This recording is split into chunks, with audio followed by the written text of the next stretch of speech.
क्या बात है, बहुत खुश।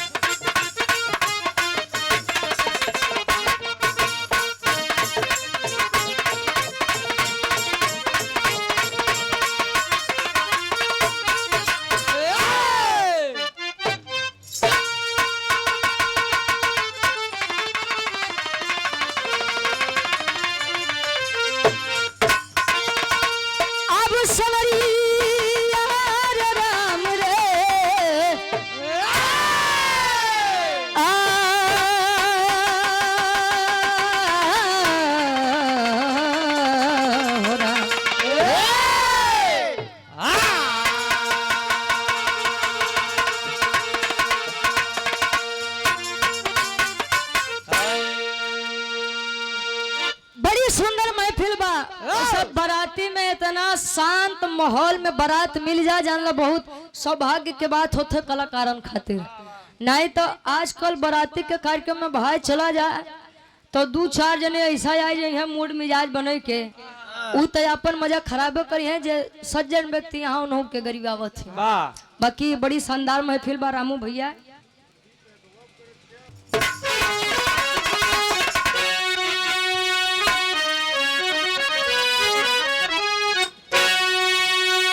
अरे दिन कर की किरणें जब पड़ती थी तुझ पर तिमिर से आता वहां भाग जाता।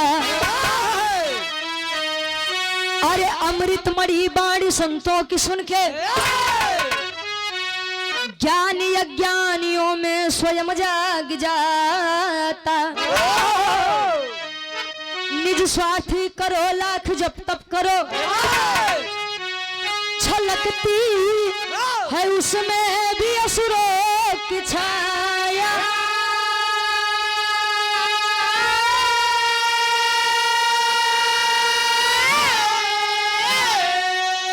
पर स्वार्थ में त्याग करते हैं जो वही भक्त भगवान को भी हटाया।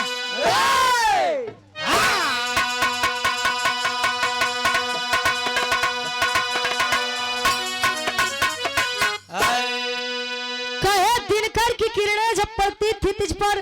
तिमिर से आता वहां भाग जाता। अमृत मणि बाणों संतों की सुन के ज्ञान अज्ञानियों में स्वयं जाग जाता है। प्रदीप भैया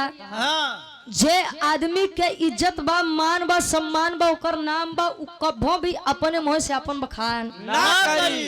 आ जे के कम बुद्धि बा उ अगर केहू के सामने बैठी तो केवल और केवल ये अपने बखान करी। आ यह फर्क बा ज्ञानी और अज्ञानी में। और हृदय के गार्जियन जी भावी प्रधान कनकपुर हीरा फौजी जी 23 दिसंबर बिरहा आयोजक हर साल होता है। अच्छा 23 दिसंबर के हर साल आप लोग बिरहा करवाते हैं। अच्छा बिरहा के हमारे गार्जियन जी अध्यक्ष साहब 23 दिसंबर के हर साल ही बिरहा करवावत हमारे हीरा फौजी गार्जियन जी के द्वारा 100 रुपया बहुत बहुत धन्यवाद आशीर्वाद के चारे के हम बच्चे अपनी कला में कामयाब रहे। ए भैया आज के समय में जो कहा है कि हमारे अंदर अहंकार नहीं बा घमंड नहीं बा तो आदमी जान ले या तो झूठ बोलत बा या तो पागल बनावत बा। इतने देखो केहू केहू के 100 में 5% के बात मत करा लेकिन 95% आदमी के अंदर घमंड बा। और SBF भट्टा हमारे गार्जियन जी वीरेंद्र यादव जी झूसी प्रयागराज और प्रतापपुर में इनकर भट्टा अब नाम याद हो गया हमका राजेश यादव भट्टा। अच्छा गार्जियन जी के द्वारा 100 रुपया बहुत बहुत धन्यवाद आशीर्वाद के चारे के बच्चे अपनी कला में कामयाब रहे। आजकल केहू के अपने ज्ञान के ऊपर घमंड बा केहू के अपने बल के ऊपर घमंड बा केहू के अपने सुंदरता के ऊपर घमंड बा केहू के अपने मेहरारू के ऊपर घमंड बा। हकीकत बात बा भैया आज के समय में नीला ड्रम में डाले वाले समय में जकर मेहरारू लायक मिल जाओ वफादार मिल जाओ तो जान लो उससे बड़ घमंडी आदमी कहाँ मिले। नहीं तो जमाना इतना खराब बा बियाह तो हो जात बा केहू पहाड़े से ढकेल देत बा बियाह हो जाता तो केहू काट के टाइल्स के नीचे डाल देती है। हम नहीं समझे कि मनई है कि मनई के रूप में राजते बिरहा में कवि जी बड़ी सुंदर गजल का भाव लिखत है नी नश्वर संसार खातिर ही एक लाइन लिखत है कैसे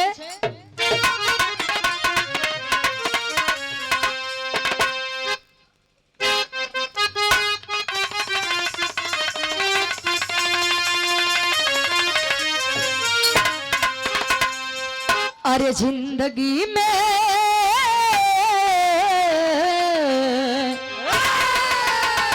जिंदगी में हजारों का मेला जुड़ा जिंदगी में हजारों का मेला जुड़ा हंस जब जब उड़ा तब अकेला उड़ा हंस जब जब उड़ा तब अकेला उड़ा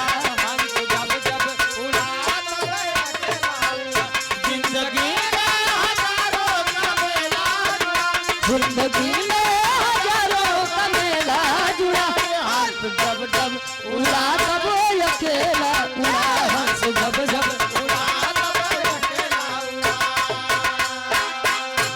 कहे जिंदगी में हजारों का मेला जुड़ा हंस जब जब उड़ा तब अकेला उड़ा ई जिंदगी में लाख रिश्ता नाता बनाला लेकिन जो न दिन ई आत्मा रूपी दुल्हन और परमात्मा रूपी है भैया तू ऊपर का करते हो भाई अपन पकड़ के बांधत है हम उनको कईयो देर से देखो तो बैठा है मारे खैर संभारे रहा भैया ये जान ला आज के छत्र छाया तोहरे सही के ऊपर बा खैर अब आई है न केहू जहाँ रुचि यहाँ हुआ ये दूजे ने आ जाए हो ही नहीं सब कहो जिंदगी बड़े भाग्य से मिलती है लोग कहते हैं कि 84 लाख योनियों में भटकने के बाद एक मानव तन मिलता है जब मानव तन मिला हुआ तो तनी नेक काम में लगा हुआ भक्त और भगवान बदे एक लाइन कवि जी लिखतन का लिखन और ये आप यस भी अब भट्ठा और ये हमारे गार्जियन जी वीरेंद्र यादव जी झूसी प्रयागराज से प्रतापपुर में इनकर भट्ठा बा और राजेश यादव हमारे पूर्व अच्छा जेसीबी मलिकार साहब आपके द्वारा 100 रुपया राजेश भैया मेरे बैठा है मंच पे बहुत बहुत धन्यवाद भट्ठा मलिकार वीरेंद्र यादव और राजेश यादव जेसीबी मलिकार बहुत बहुत धन्यवाद भक्त और भगवान के बारे में कभी जी एक लाइन लिखा था कैसे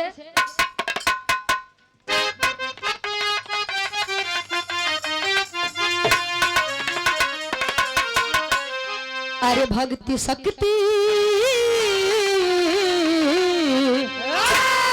भक्ति शक्ति का फंदा है ऊंचे जुड़े भक्ति शक्ति का फंदा है ऊंचे जुड़े भक्त हित रहते भगवान हमेशा खड़े भक्त हित रहते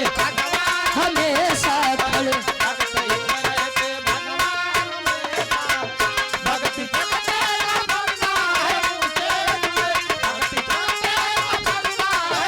भक्त हित रहते भगवान हमेशा खड़े भक्त हित रहते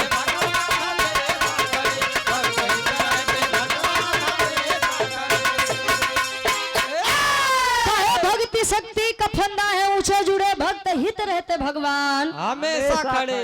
कहानी के तनी आप लोग समझिया कहानी के शुरुआत बा कैसे मुन्ना विधायक जी के सम्मान में अच्छा गार्जियन जी के सम्मान में बनपुरवा राजेश यादव जी हमारे मुन्ना भैया के सम्मान में आपके द्वारा 100 रुपया चरणों में कोट कोट नमन आशीर्वाद के चाह रही अकेले बराती खाली हमारे राजेश भैया थाम ली है आज अच्छा विधायक जी हमारे बहुत बहुत धन्यवाद कहानी के शुरुआत बा कैसे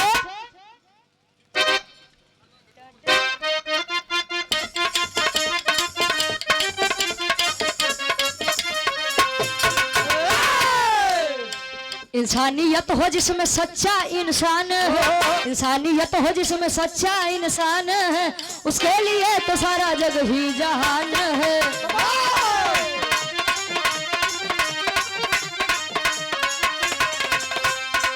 देवर्षि नारद का मृतलोक में प्रस्थान हुआ देवर्षि नारद का मृतलोक में प्रस्थान हुआ आए किसान घर यथाचित समान हुआ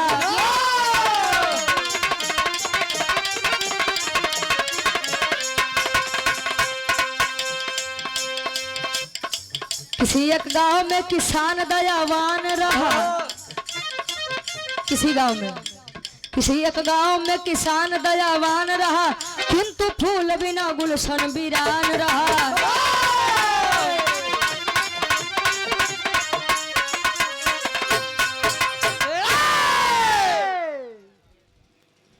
राजेश जेसीबी मालिक जंघई उनकर चेला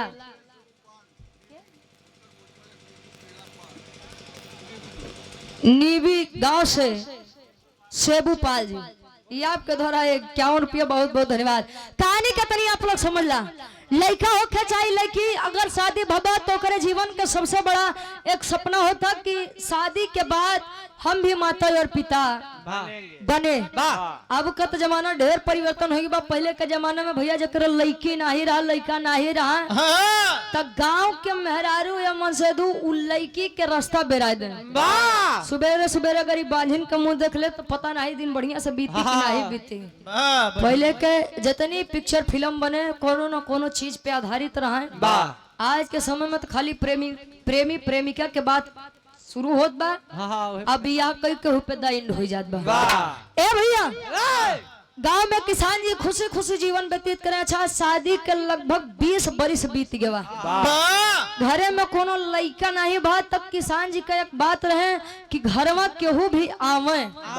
तो लई के बेचारू लोटा के पानी दौड़े कि महाराज पनिया पी के तनी हाथ के लकीर देख के बता देता कि हमारे जीवन में संतान सुख कब ले बा। अच्छा पहले के जमाना में लोग पहुंचे तो काकी दादी लोग पहले पानी पियावे, बढ़िया से बैठावे, आ जब समय तनी सा देख ले कि समथाई गए कम भैया कोनो काम बका। आज के मन तो इतना बदल यहाँ कि पहुंचते मन भैया पानी वानी लाई, खाना खाए क्या कि घरे जाबा तब खाबा। अब पता नहीं वो लोग सम्मान देते हैं कि अपमान करते हैं, ओके तो राम भाई जाने। ए भैया किसान जी का कहा नाम खाली इतना रहा है कि अतिथि देवो भव। मेहमान जो होता है वो भगवान के समान होता है। जैसे हम प्रतापगढ़ से चलकर आपके भदोही जनपद में आए ही मंजीत भैया, तो समझ ला आज 2-4 घंटा खातिर हम तोहार भगवान है। बा तब तो रोज रहा थे भगवान। डब्लू यादव जी 12 चक भगवान से आपके द्वारा 100 रुपया बहुत बहुत धन्यवाद। तो इनकर खातिरदारी में थोड़ी कमी रहा था। ए भैया अच्छा नारद जी के बतिया बड़ी अलग करे। तू जहिया नारद कुछ न पावे कुकुर फेंक दू हड्डी लड़ावे। कुकुर नहीं हो हड्डी फेंक दू कुकुर लड़ावे। नारद जी आकाश मार्ग से जाते हैं, देखते हैं किसान जी मन मारे बैठा है। जब देखे नो हो यहाँ से कोनो न्यूज बनी गयन किसान जी देवर श्री नारद का देखते मान लाए पानी उनी दे दी खैन कस महाराज बड़ा मुंह मार के बैठा कोनो बात बका खैन की हाँ एक बात बका उन बात बा एक लाइन तरज लगत बा।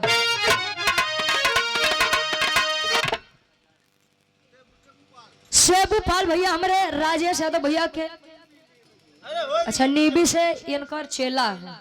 आपके द्वारा 50 रुपया 50 कर दे भैया। हाँ हाँ एक लाइन तरह लागत बा कैसे।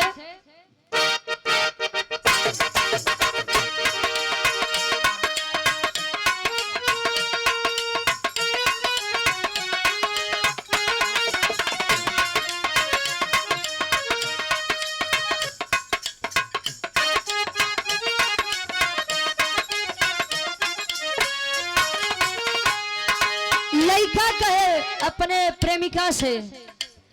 कह तू ताए गोरी तोहरी गली ऐती जैती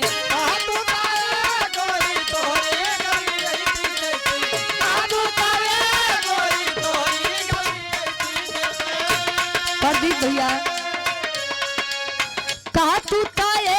गोरी तोहरी गली ऐती जैती छत पर से कह तू हेलो हेलो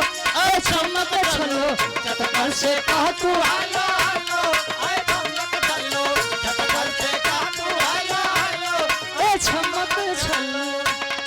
और अपना हृदय के गार्जियन जी वीरेंद्र यादव जी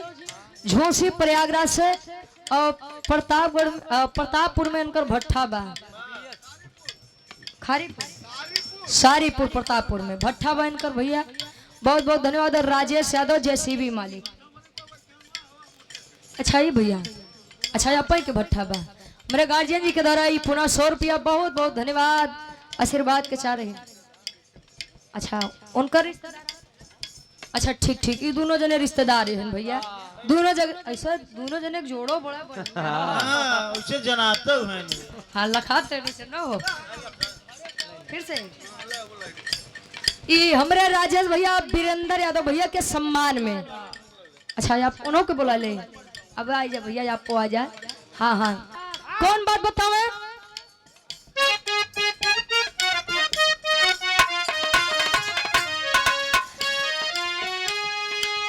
कहे किसान बाबा मुनि के समनवा हो,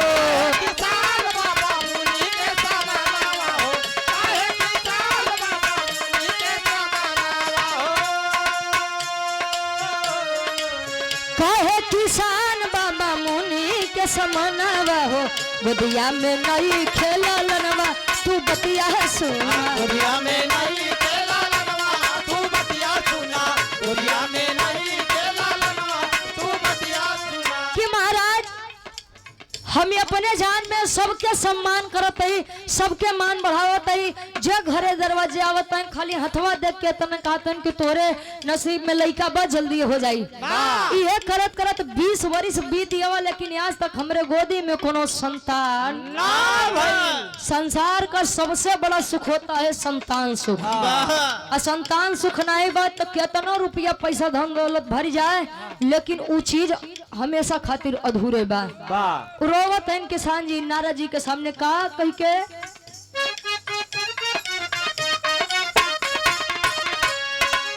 कवने जाना मावा के दुखवा उदित हो भइले, दुखवा उदित हो भइले,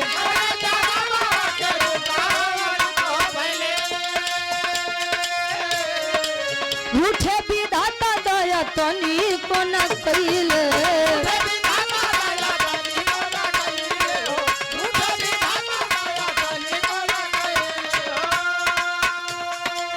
दिन रात ताड़ा पेशा मनवा तू बतिया सुना,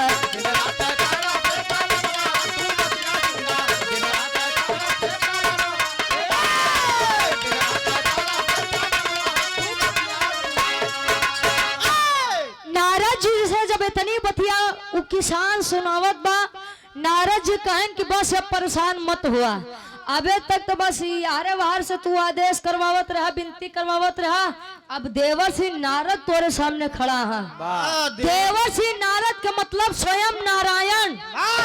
नारायण बिना नारद अधूरा और नारद बिना नारायण अधूरा। तू परेशान मत हो, अब बह जाते ही नारायण के लगे तोरे गोदी में एक लड़का देवावत यही। अच्छा पहुंचते हैं क्षीर सागर विष्णु जी लगे, विष्णु जी आसन मार के बैठा है, ध्यान से जब उठे कहें कि बोलो बेटा नारद कोई बात? कहें बाबा वहीं गए मृतलोक में एक किसान जी मिले बेचारे बड़ा दुखी है। काहे बदे तरज बदलत बा। आई गीत हाल ही में बड़ा मार्केट में आ रही, ट्रेंडिंग में आ रही, गीत बड़ी पुरानी बा।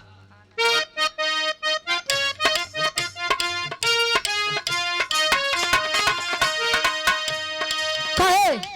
लइखे हुजूर कोनो लइकन के गलती,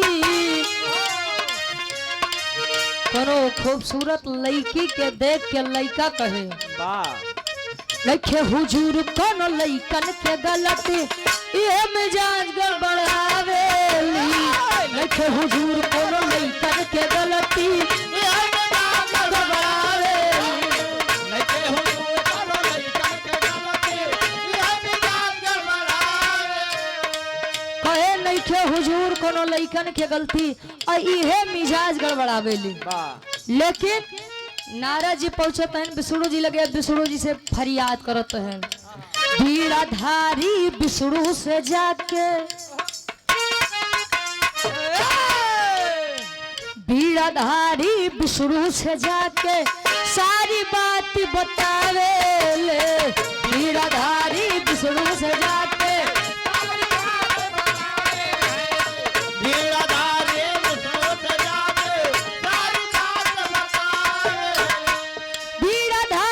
विष्णु से जाके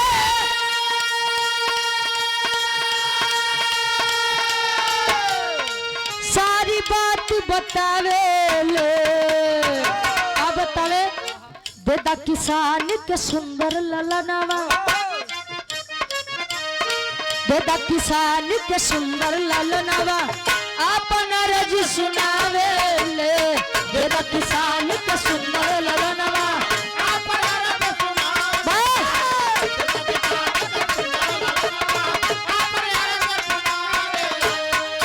और हृदय के गार्जियन जी सम्मानित अच्छा एसबीएफ भट्ठा के मलिकार साहब हमारे गार्जियन जी वीरेंद्र यादव जी राजेश यादव जी जैसे भी मालिक हमारे वीरेंद्र भैया के भट्ठा बा प्रतापपुर अच्छा मुन्ना भैया के भी सम्मान में हमारे राजेश भैया चला कम से कम आप था मत तो वहा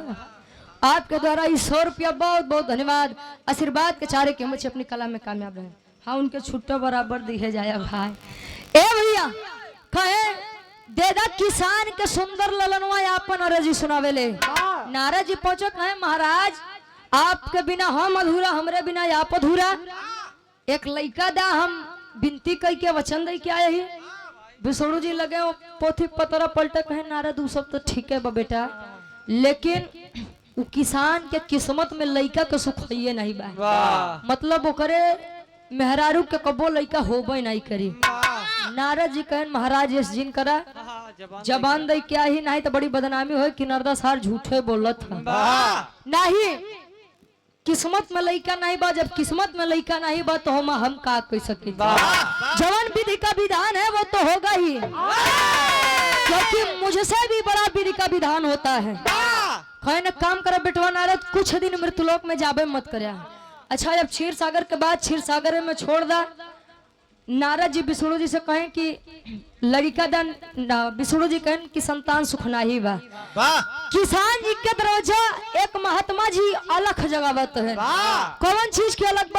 जगावत है खाटी इलाहाबादी तर्ज लगत बा कैसे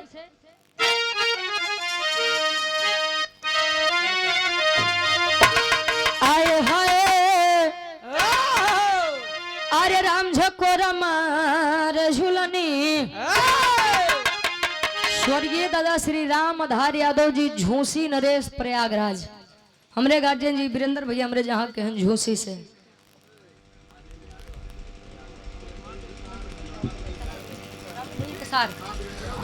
रामो भैया वीरेंद्र भैया मुन्ना भैया के सारे हैं राजेश यादव भैया हमरे आपके द्वारा 100 रुपया और अनिल यादव भाई हंडिया प्रयागराज से आपके द्वारा 100 रुपया बहुत बहुत धन्यवाद आशीर्वाद के चारे के हम अपनी कला में कामयाब रहे सार बा तो संसार बा हाँ राजेश भैया सार बा तो संसार बा राजेश भैया सार बा तो संसार बा मलिका खड़ा बटे जेसीबी मलिकार साहब हमारे गार्जियन जी अच्छा जेका जाओ खोया उड़िया जा भैया आई जा हम आपके द्वारा 100 रुपया बहुत बहुत धन्यवाद आशीर्वाद के चारे स्वर्गीय दादा श्री राम आधार यादव जी का कैसे आए हाय अरे राम झकोर मार झुलनी अरे राम झकोर मार झुलनी कहाँ साड़ी लहराए हो झकोर मार झुलनी हैदर अली गुरु जी एक गीत गाए रहे रतौंदिया जीजा ओमा गाए एक लाइन कैसे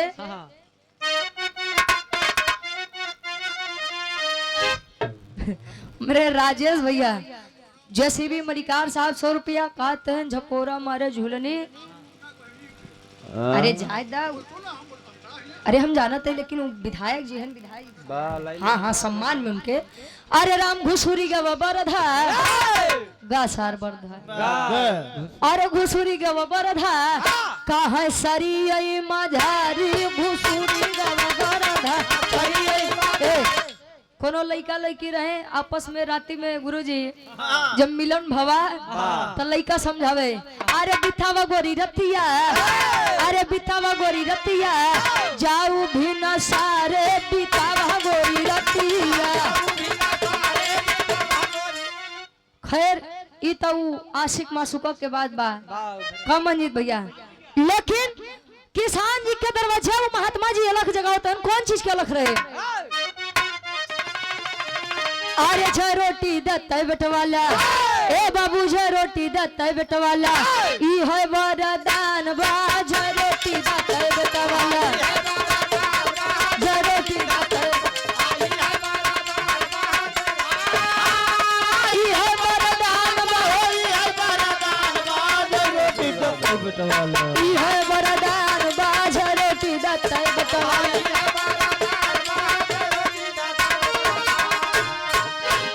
अरे भूखिया लगल बा जइगो रोटी खियबा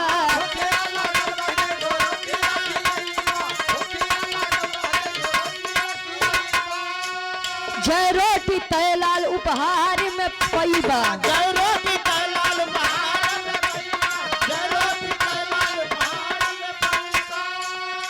अरे पैदा होई है लाल बनल विधि के विधान बा जय रोटी देते बेटा ये वरदान बा।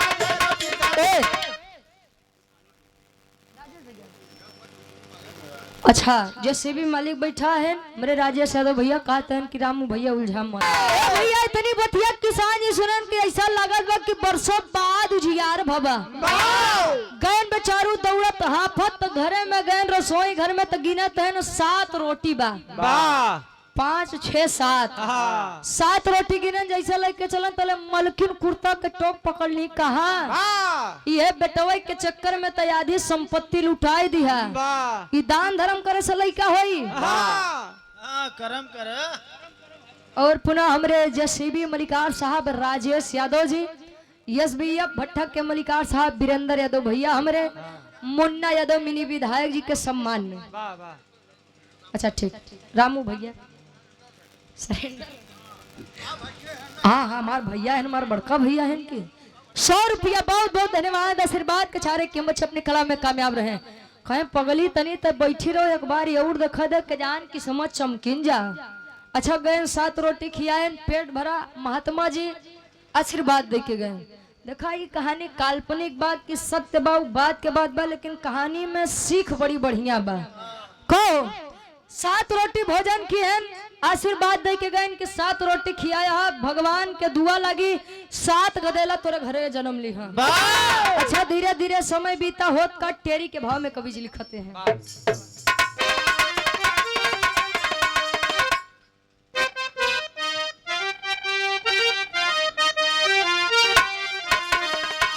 अरे भक्ति की शक्ति अरे भारी पड़ी गई ए बाबू भक्ति की शक्ति भारी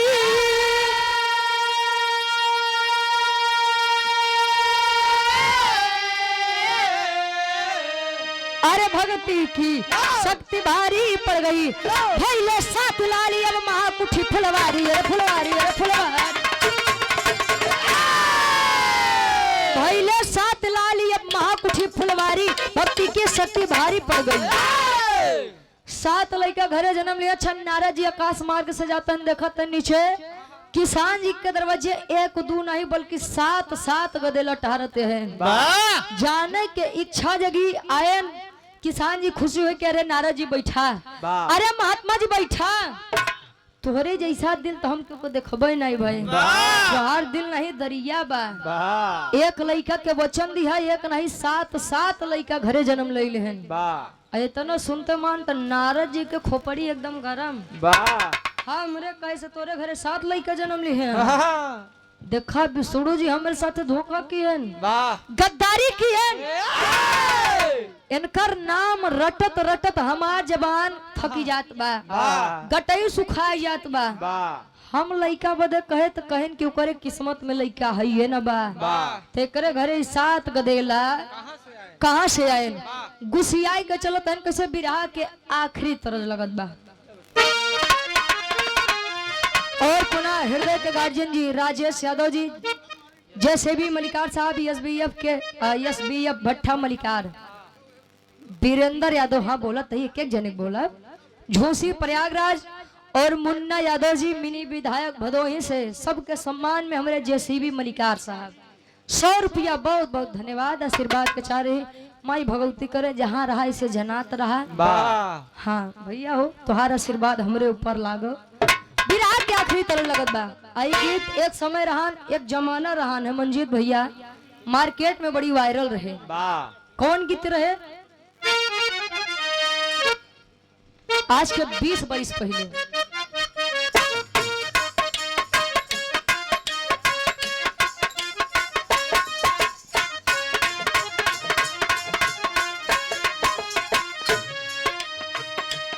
कहे कैसे घर जाऊं शर्माऊं घबराऊं, कैसे घर जाऊं शर्माऊं घबराऊं,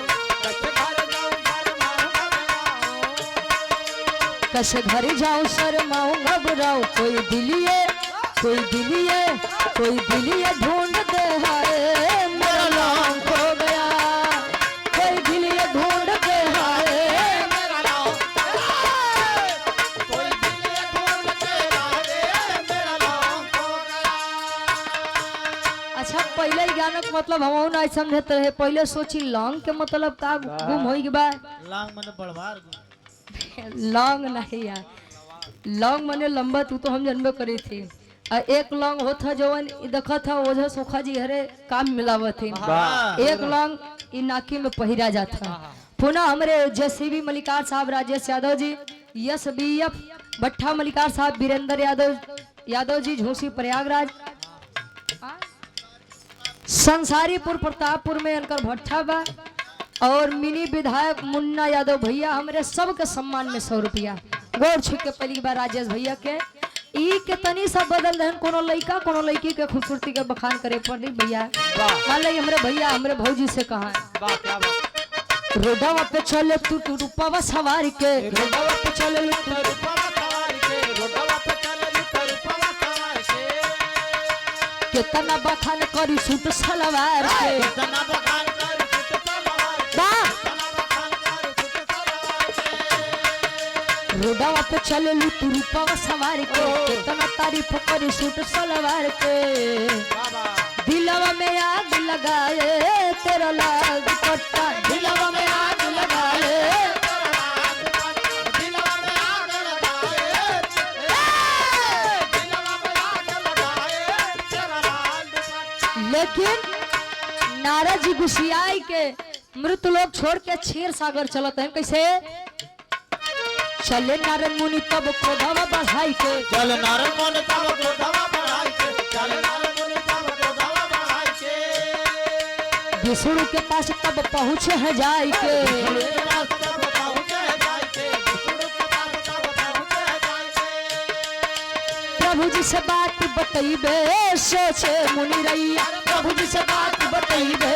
सोचे मुनि रैया, प्रभु जी से बात बताइबे,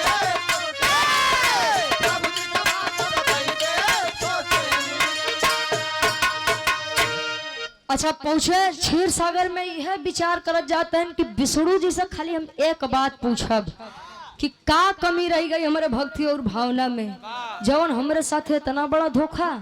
पहुँचन। अच्छा विष्णु जी समझन कि नारद ही मकसद से आओ तहन तो लगे बेचारू हिले कापे। वाह जब नारद का देख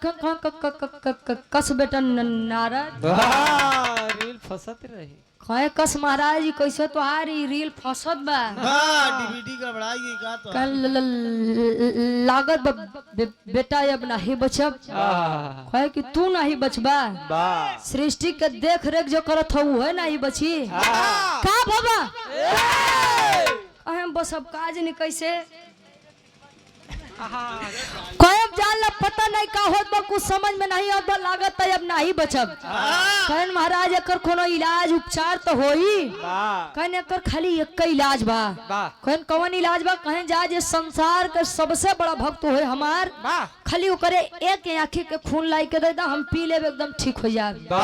नारद जी कहन इतना बड़ा मृत लोक बा, इतना बड़ा में काठी तो बढ़िया बरियार भक्त मिलिए जई हां। एक हाथ में चाकू एक हाथ में कटोरा ले के पहुंचत हैं कहा मृत लोक में। पापट के भाव लगत बा। और पुनः हमारे गार्जियन जी एसबीएफ भट्ठा मलिकार साहब, वीरेंद्र यादव जी, झूसी प्रयागराज, राजेश यादव जी,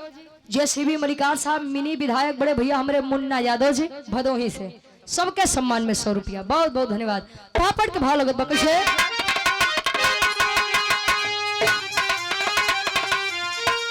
अरे सोच रहे देवर्षि गौर मनवा में अरे सोच रहे देवसी गौर बढ़ाई अपने मनवा में कहा नेत्र के लहू मिल पाई अपने मनवा में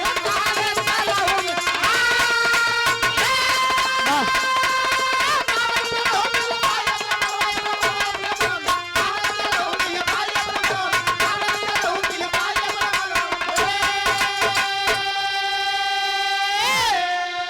अरे दर दर भटक रहे मुनि नारद हाथ में पात्र उठाई हो पूर्ण हुई ना मन की मनसा संत के बात जब आई हो अरे तो बतिया सोच के सोचे अरे तो बतिया सुन के सोचे नारद जी अपने मनवा में कहा नेत्र के लहू मिल पाई अपने मनवा में जेका देखा तनी सा तिलक चंदन लगाए बा भैया तू नारद पहुंचा कहाँ विष्णु जी के भक्त है अरे पूछा मत जले उनके हम एक लोटा जल नहीं चढ़ा दे तो एक लोटा जल हम खुद नहीं पी कहें तो देखा जवन बात बतावत कान खोल के बात सुनिया विष्णु जी का तबीयत बड़ी है खराब और कहें कि जा जे संसार का सबसे बड़ा भक्त होए हमार खाली ओकरे एक आँखी के खोल ले क्या हम पी रहे तो ठीक हो जाए जे तिलक चंदन लगाए रहा बेचारे पहुंच के खड़ा कहे की एक बात बताई इकट्ठी हमार मेहरारू भाई अपने मेहरारू के अकलौता मर्द हम ही है एक यहाँ हम विष्णु जी का दे पता लग हमार मेहरारू लड़के का देला कहाँ जाई हाँ नारद जी गुस्सिया के कहें तो सरऊ आज के बाद तिलक चंदन लगाए के दिखाई मत पड़िया अच्छा ये करत करत करत करत 2 दिन बीत गया कहें लागत बाटे कि अब विष्णु जी नाही बची हैं अब विष्णु जी नाही बची हैं तो हमार प्रश्न अधूरा रह जाई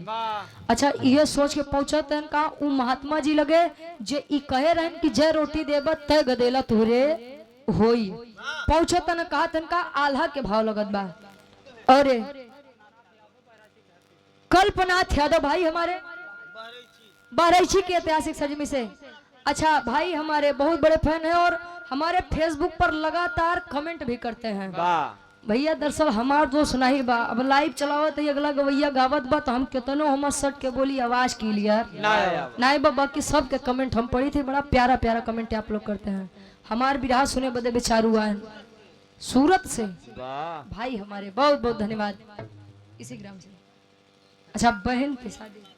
भाई के द्वारा ये ढेर सारा हमारा पुरस्कार बहुत बहुत धन्यवाद आशीर्वाद के चारे कि हम अच्छे अपनी कला में कामयाब रहे आखिरी में तनी भैया आ जाए तो हर हम सम्मान को देबा आल्हा के भाव में कभी जी लिखतन कैसे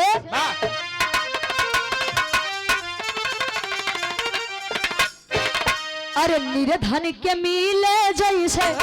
ज्ञान के गठरिया भैया मानवा के मनसा सब गईल बा पूरा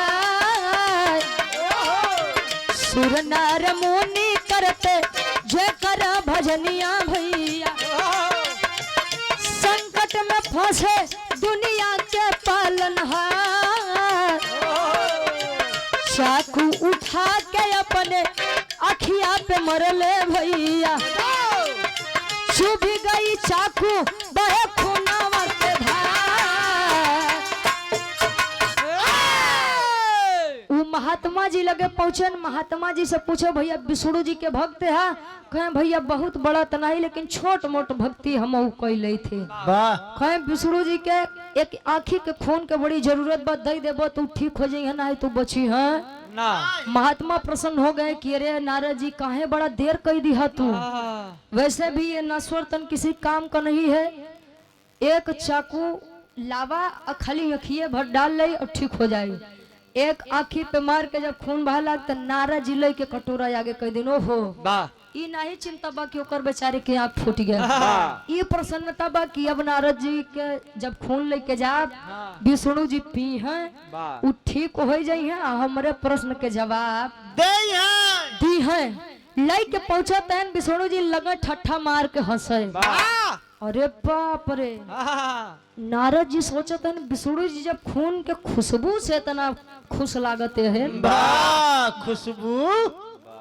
अरे भैया महक सुगंध तू लड़की जानत रहे उ नाक का नाकी में जब सुगंध का खून का कहन के बतावा केवल सूंघे से हमार स्वामी ठीक हो गए आ एक कप पी ली है तो एकदम जान ल ठीक हो जाई हां वाह वाह लई के गहन कहन बेटा नारद अभी सबका जरूरत नहीं बछोड़ा का बात बा कहन महात्मा एक बात पूछी कहाँ पूछा कहे मृतलोक में गया था मैंने कहा एक लड़का के जरूरत बा तू कहा किसान के जिंदगी में संतान सुख है नहीं बा वाह खाली इतने बताए दा कि ओकरे किस्मत में ओकरे घरे 7 गदेला कैसे पैदा भैल वाह कहे नारद तू अबे नहीं जान पाया अबे तार मती भर मत बा यह तो तहार परीक्षा रहे कहन कौन परीक्षा रहे का बतावे आखिरी भाव खड़ी के भाव लगत बा और पुनः हमारे बड़े भाई अनिल यादव जी हंडिया प्रयागराज से 100 रुपया बहुत बहुत धन्यवाद आखिरी भाव खड़ी के भाव लगत बा बताओ तन का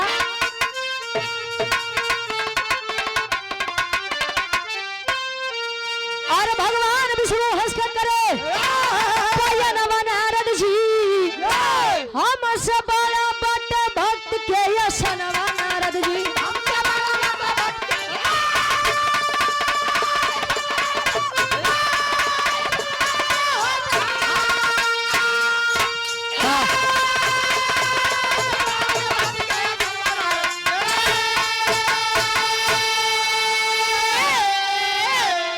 कहे नारद है तोहार परीक्षा रहे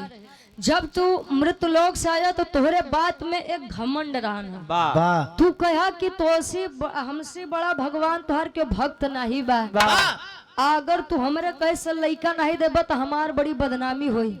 आ जब हमके खून के जरूरत पड़ी हम कहे कि जा जे संसार के सबसे बड़ा भक्त हो करे आंखी के खून लिया के दे दहा तो तू लई के चाकू कटोरा मृत्यु लोग घूमे लगा ये बतावा तू क्या कर भक्त है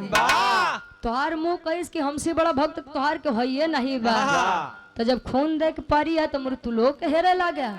जवन महात्मा बिना सोचे समझे अपने आंखी के खून देन खाली उनकर बात रखे बदे हमो के साथ गदेला दे है काहे कि भक्त का भगवान के ऊपर बड़ा विश्वास बा आ जब हम नहीं के कुछ नहीं देवे तब भगवान और भक्त के कोनो अस्तित्व नहीं रही जाई पश्चाताप भवा पश्चाताप करत है अरे यार नारद के घमंड टूट गया बा ई बार कहा जाता है भक्त है तो भगवान है और भगवान है तो कोनो भी चीज में अगर भक्ति बा रुचि बा इंटरेस्ट बा तो काम सफल बा अगर नहीं बा तो कुछ नहीं बा आखिरी में खानदान के परिचय बा गुरु बिहारी गुरु गणेश गुरु रामलाल गुरुकारी स्वर्ग में चंडिका कवि भारत जीवन है पुजारी हो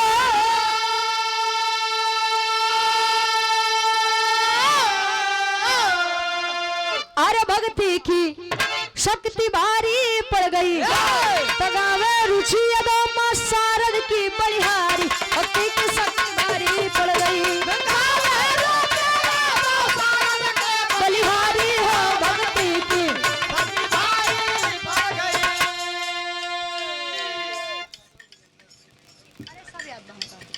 और मिनी विधायक सम्मानित गार्जियन जी हमारे मुन्ना यादव जी और आप हाँ बोले हम मिनी विधायक जी भदोही से और आप हृदय के गार्जियन जी सम्मानित वीरेंद्र यादव गार्जियन जी झूसी प्रयागराज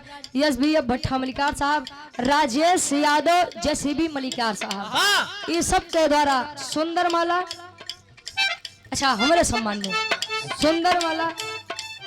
हाँ रुचि सबका सम्मान करिए काहे परे परेशान होता है 100 रुपया बहुत बहुत धन्यवाद आशीर्वाद के चाह रही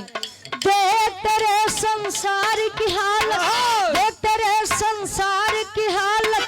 क्या हो गई भगवान कितना बदल गया इंसान कितना बदल गया इंसान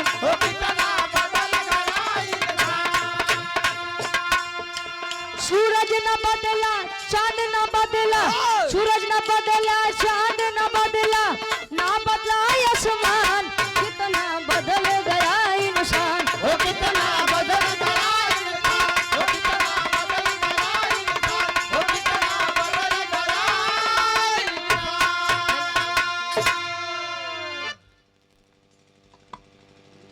ये हमारे बड़े भाई हैं कल्पनाथ यादव जी हमेशा लाइव पर जुड़ते हैं कमेंट भी करते हैं बड़ा सम्मान देते हैं भाई हमारे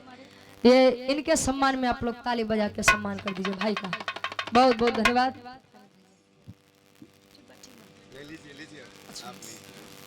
बाहर वाला प्रदीप भैया वाला चालू कर दो। अच्छा यार सेठ बाहर हृदय के गार्जियन जी बड़े भाई हमारे कल्पनाथ यादव जी भाई के द्वारा स्पेशल हमारा भी राह सुनने के लिए सूरत से आए हुए हैं।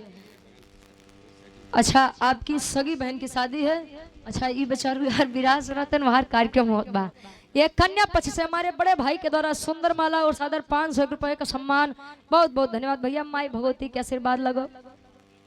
और पूरी टीम का भी सम्मान किया गया हमारे कल्पनाथ भैया के द्वारा। भैया